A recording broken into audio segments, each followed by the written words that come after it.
لما تحامقوا، مسند احمد کی دوسری جلد کی روایت ہے، ابو ہریرہ رضی اللہ تعالیٰ عنہ کے حوالہ سے انہوں نے نقل فرمایا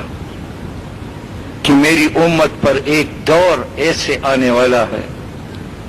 کہ علماء کو ایسا قتل کیا جائے گا جیسی دیوانے کتوں کو راستوں میں قتل کیا جائے، لیکن فرمایا کہ اے میری امت کی علماء، خدا را دین عوام کے سپرد نہ کروں، یہ ان کا چہرہ مسخ کریں گے، تم روکی سوکی پر گزارا کرو، بھوکا سو، لیکن بخاری اور قرآن کو چھاتی سے لگاؤ، اس کو عوام کے سپرد نہ کرو۔ علامہ ابن قیم لکھا ہے حضور صلی اللہ علیہ وسلم نے سچ فرمایا، عوام کو سونا سپرد ہوا، وہ بیچنے لگے تو 1 کلو سونوں میں 2 کلو تانبا ملاتے ہیں یا نہیں ملاتے؟ دودھ عوام کی سپرد ہوا، جب بیچنے لگے تو 1 کلو دودھ میں 4 کلو پانی ملاتے ہیں، دودھ کا چہرہ مسخ کر دیں۔ دیسی گھی عوام کی سپرد ہوا، جب بیچنے لگے اس میں آلو پیس کر، ڈالڈا پیس کر اس کا چہرہ مسخ کر دیا۔ شہد جب عوام بیچنے لگے اس میں گڑ اور چینی ملا کر اس کی اصل حیثیت اور طاقت کو ختم کر دیا۔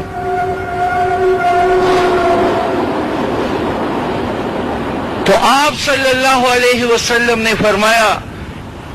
اے علماء، تم خدا را دین عوام کی سپرد نہ کرو،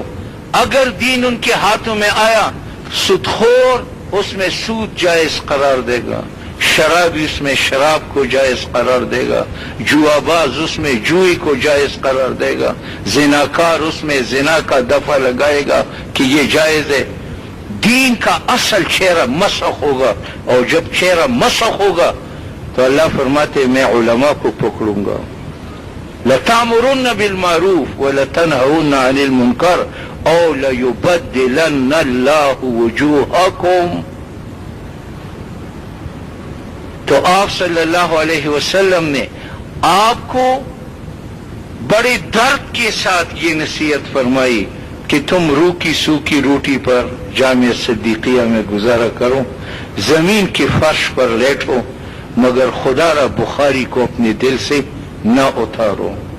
قرآن کو اپنی زبان سے نہ اتارو۔ اگر تم نے کانوں کی لالچ میں، دولت کی لالچ میں دین عوام اور حکام کے سپرد کیا، اللہ تمہیں معاف نہیں کرے۔ آپ صلی اللہ علیہ وسلم نے فرمایا، العلماء امناء الامت، کہ یہ علماء امت کی ایمان کی امین ہے، اسلام اور قرآن کے امین ہے، ما لم یخالط الامراء، جب تک یہ حکام کے ساتھ جھکے نہ، ملے نہ۔ فَإِذَا خَالَطُوهُمْ فَهُمْ لُصُوصُ الدِّينِ، اگر یہ حکام کے سامنے جھکے اور ملے تو فرمایا ان کو امین نہ سمجھو، یہ دین کے ڈاکو ہے، ڈاکو۔